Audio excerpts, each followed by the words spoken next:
got the permission from Prashant to end this morning soon with few questions, and we will do a little longer in the evening. And tomorrow, if you can, 7, is that okay? Yeah. How about 5? Okay. Let's try 7 first. Okay. Because it's a little hot. Because, okay, so we will do a little bit of question and answer now because it's really hot. I cannot, and the subject about the deity is a little difficult. I want to communicate, so please ask me questions now in this session. Since it is a question and answer, yeah.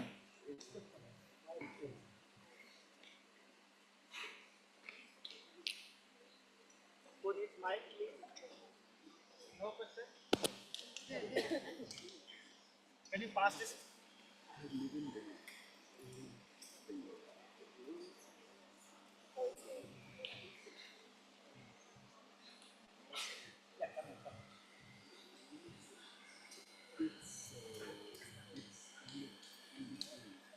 Rinpoche, so how would you define the gurus, yadams, dakinis? Because in this application, we have to bow down to the guru, yadams, dakinis. Very good. Actually, same thing. The solid guru is none other than what I have been explaining before, but because it cannot be chewed, swallowed, digest, then even the guru, we prefer someone who, I don't know, if you happen to like anchovies and your guru likes anchovies, you will choose the anchovy loving guru. Just because you like. That's how it works. The human beings, Something called sharing, resonating, right? Resonating. This is all an illusion. Nobody shares with nobody. What I see, you never see. Until you cross the 10th bhumi. Like this, you and I sort of pretend and agree that we are looking at the same object, but it's never same. I mean, even physically, you are looking from a different direction anyway. Okay, any other question? Yeah, please, whoever has the mic. Referring back a little bit back to the movie, it related to what you spoke this morning, regarding the protagonist, the hero in the movie. If he had learned about some of these pith instructions about the deity and so on, would he have gone a bit differently? Okay, well, I guess you are referring to the classic teachings of the Bardo, right? And one of the main part of the Bardo instructions is something to do with there's actually 5 or 6, but anyway, one of them is the appearance of the deity, popularly known as 100 peaceful and wrathful deity.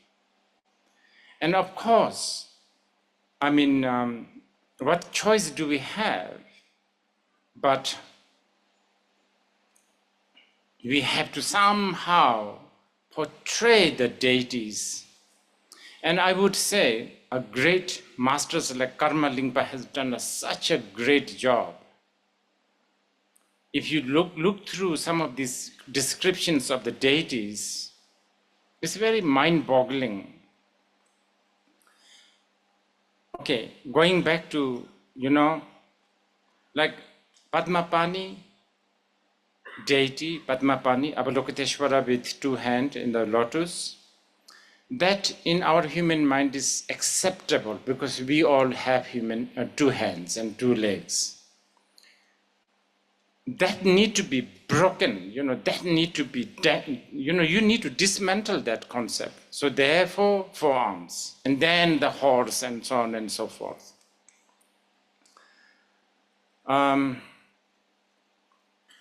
Since we are talking, okay, because deity, this is just so vast. Once in Bhutan, a group of people wanted to build a Vajrayogini temple. And then I was saying, in East Bhutan, I was saying, okay, let's build it, but why not? Let's try not to have any statues except one letter Bam. Because that is actually more truer, if you like, more authentic Vajrayogini than this beautiful lady with a skull and all that. Anyway, when a person dies, when a person is dying, then your consciousness are definitely getting impact from not having your usual way of interacting with things. So it's definitely going to be really, really different. I mean, that much you can even experience if you're taking a hallucinogenic substance. Because when you take the hallucinogenic substance, your normal sense and sense consciousness is temporarily compromised. So this is why blue is extremely blue, and patterns and stuff like that, all kinds of things like this, like impossible things. Since it's in my head, I will share this with you. Just about last year, in Canada, I took, for fun with some people, I took quite a big dosage.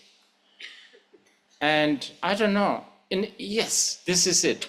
Also, what mood you are in, I think. What mood, because around that time we were talking about ecology of the world, and the earth, and the water, and how the people are damaging, blah, blah. So around that time, I took the substance, and one of the very vivid experiences is that all these trees are talking to me. Of course, it's all in my head, and the trees are actually talking to me and say, we have a message that you need to deliver to the world. And I'm even understanding when they are talking to me.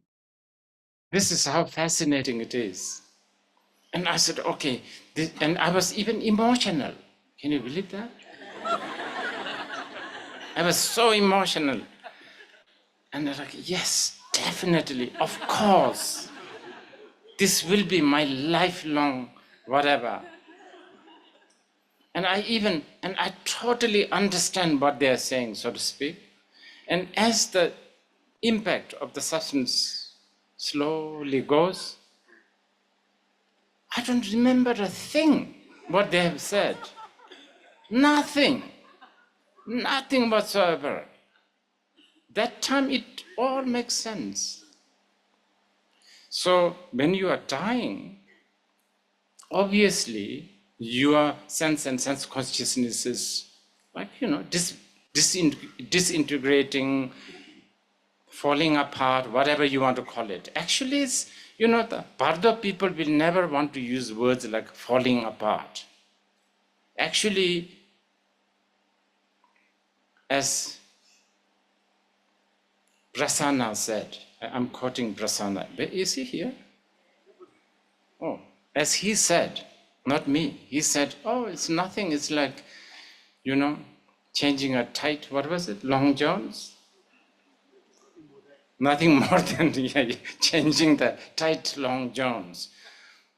So when you change the tight long johns, yes, it's not really disintegration, it's transforming, it's changing. It's like I'm looking this side, and I'm looking now here. You can call it, when I move my head here, death of this has happened, if you want to use the negative word. But it's not really a death, it's just shifting my head. And Prasanna used that language too, shifting. But those who are very strongly clinging to the old habit of thinking, like the blue, quantity, qualities, right, I don't know, tea first, milk later, you know, all that order. How to hold the chopsticks, which hand should hold what. If you are so clinging to this,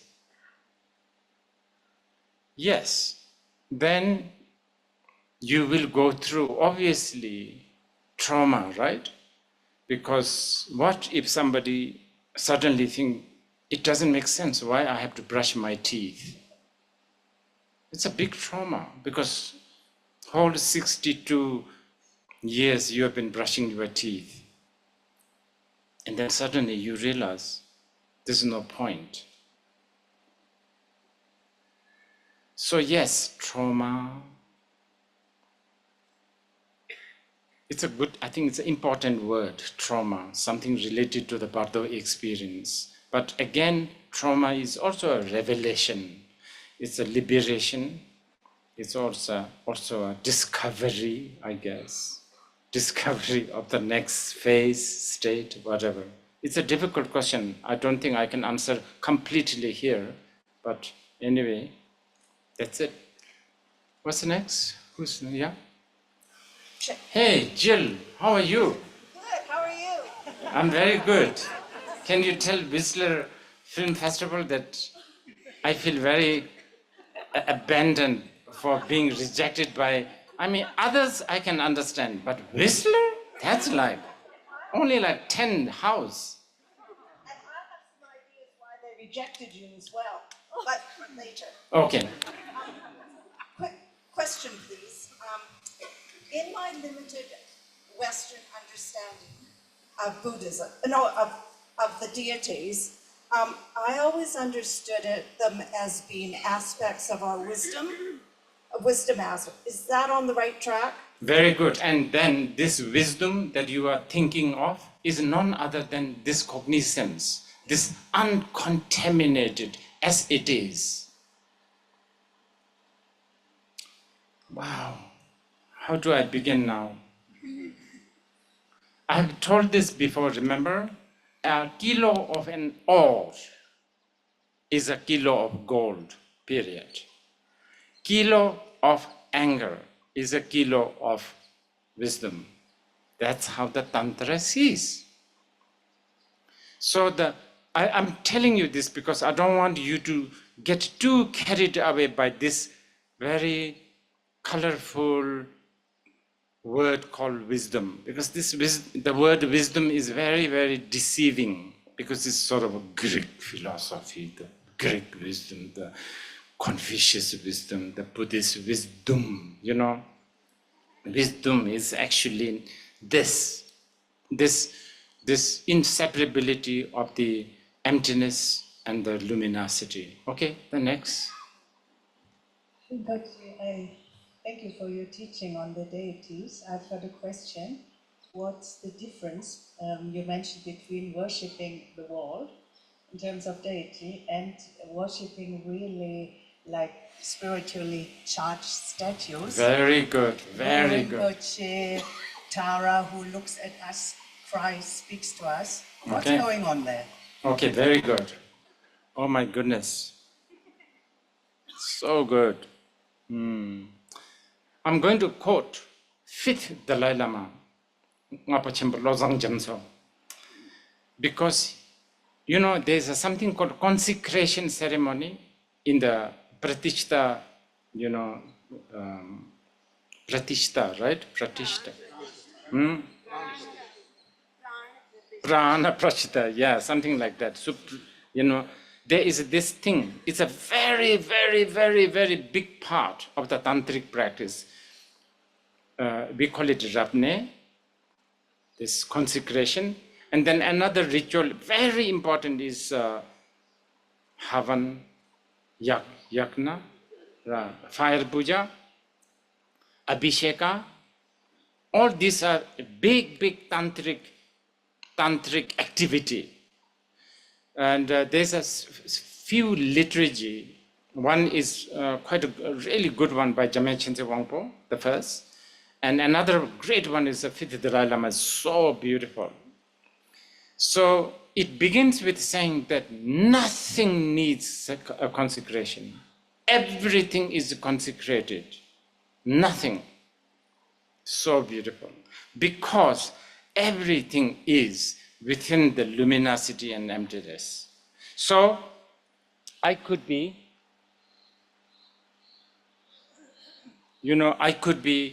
like with my right motivation of not wanting to entangle in the samsara. That's one. Also, right motivation of helping all the others not to be entangled with the samsara. That's also good motivation, but I can do better. I can do something like motivation of even wanting to be free from thinking to be liberated, myself and others, because that's a duality, because that's quite a high motivation. And then knowing, it doesn't matter.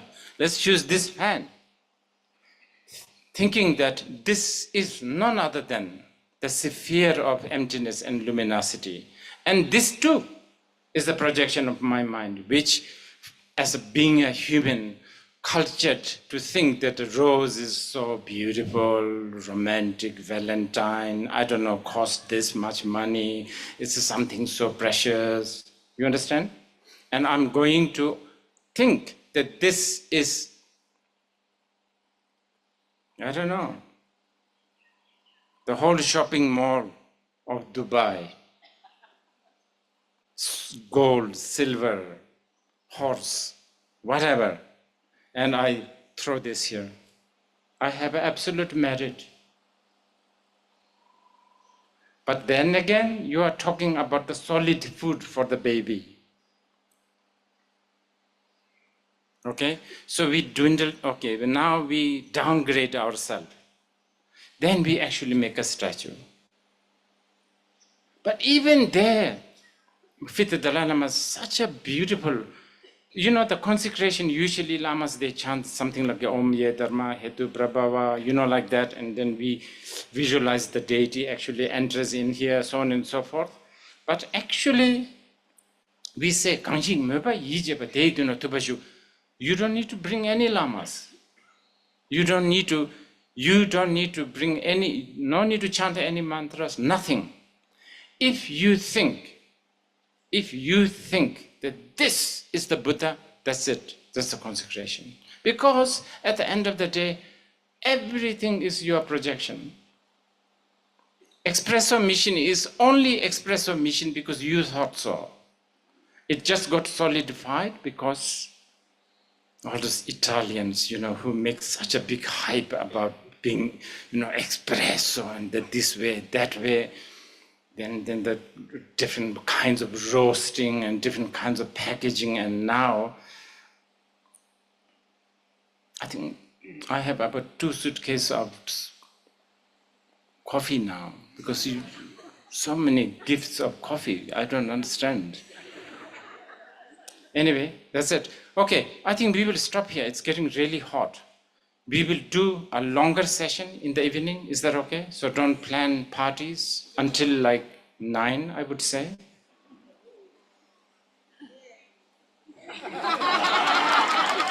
How about the dinner? When are we coming? 5?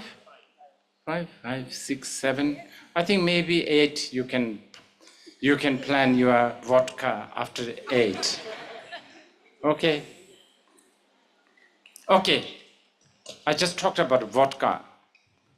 Tantra, you will realize some people, tantric people, you know, you will notice among the tantrikas, there's like vodka involved. This has got nothing to do with, Tantra loves alcohol.